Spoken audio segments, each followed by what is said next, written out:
Dear Diary, there were days I cried myself to sleep. The combined effects of still grieving the end of my marriage, the loss of my life partner, as well as juggling my new position as sole provider for a three-person household was already overpowering. But somehow, I managed to keep my sanity.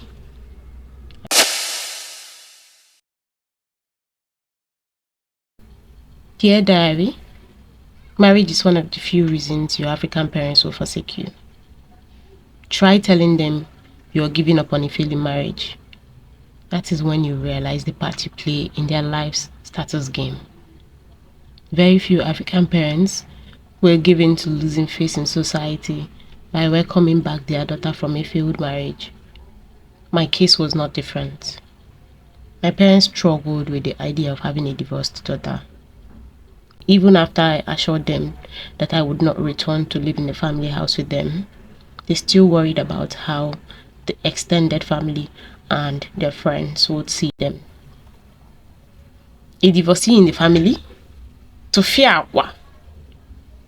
Well, unfortunately, they didn't have long to resist the stigma.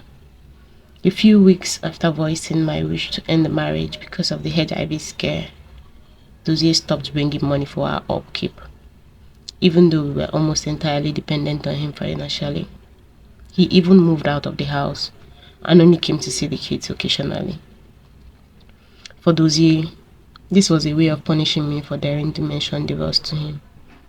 He said he would like to see how I will survive on my own with two young children.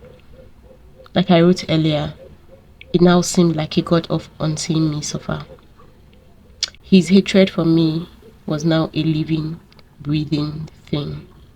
It still is, and it keeps getting worse.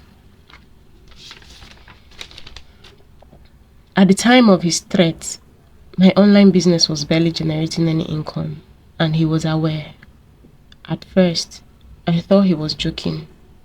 In a million years, I could never imagine my Dozie to be the kind of man who abandoned his children. In my head, the kind, sweet, and loving Dozie was still in there somehow. His only problem was his inability to stop philandering. But that Dozie was gone. This was a different man.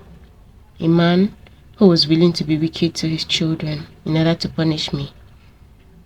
The problem is, he's not the only man capable of such wickedness. Since I began sharing my story, a lot of the recurring theme in other people's divorce stories is the ability of men to maltreat and ignore their children as a way of making their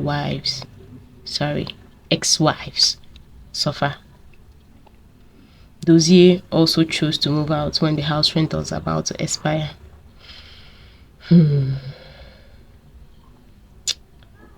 As I could not afford it, I resolved to move into a smaller house with the children. I was very, very, very broke. No amount of mental preparation readied me for the kind of financial situation I faced. Since becoming a full-grown adult, this was the first time I was fully financially responsible for myself and others. Because I had never had a full-time job, I always had financial help from Dozie or my parents. So now I saw myself constantly budgeting, evaluating, and reevaluating the things we need. Even basic needs seem like a luxury. It is a very terrible situation to be in. It really is. I feared for my children and their future. A few of my friends contributed money to complete the rent, but it was still not enough. Even my parents had to pitch in. The disappointing thing about this period of my life is the people I hoped to get support from. My closest friends fell short of expectations. Not that I had so much to begin with. As a rule, I try to have very little expectations from people. But at the very least, I had expected some form of emotional support from them. What are friends for?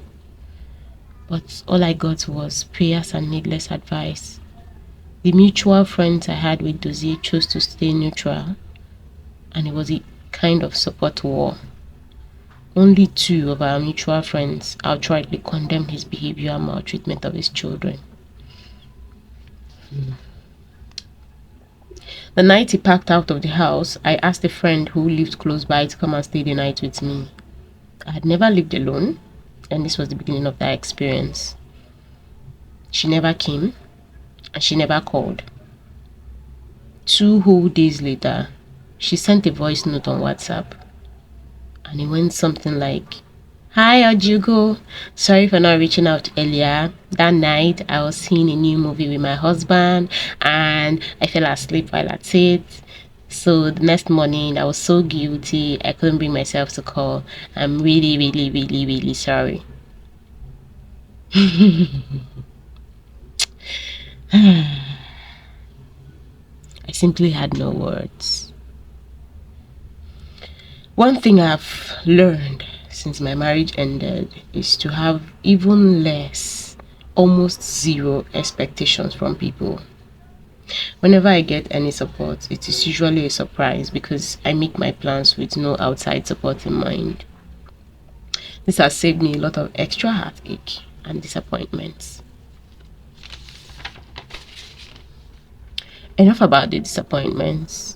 Let me talk about the angels that came to my rescue when my world crashed and I thought I would go crazy from overthinking.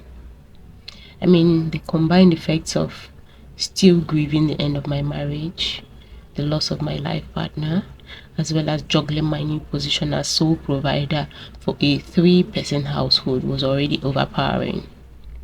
But somehow, I managed to keep my sanity. I mean, most of the time. I prayed. I prayed like never before.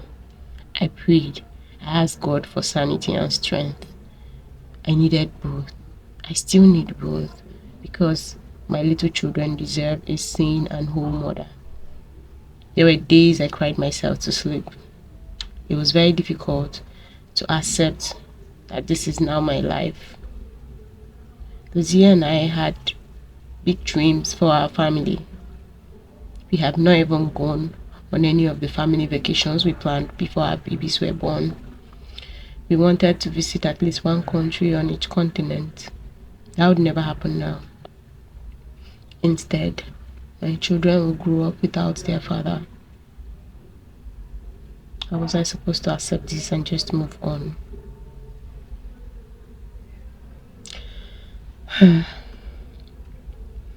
But in my lowest of low, I found a community, specifically 3 acquaintances turned friends. They heard of my predicament and reached out individually. It was like they were instructed by God to be my emotional pillar because there were days I would have crumbled if not for their help. Their friendship has been the biggest gift I have received in this period of my life. Nevertheless, some days are still worse than others. My children aren't faring very badly, at least for now. Perhaps their childishness shields them from reality. They are yet to understand what the absence of their father means. Or maybe I'm the one who has not yet observed the impact it is making on them. Whichever it is, I hope we will be fine one day. But today I'm not fine. And I know I will be with time.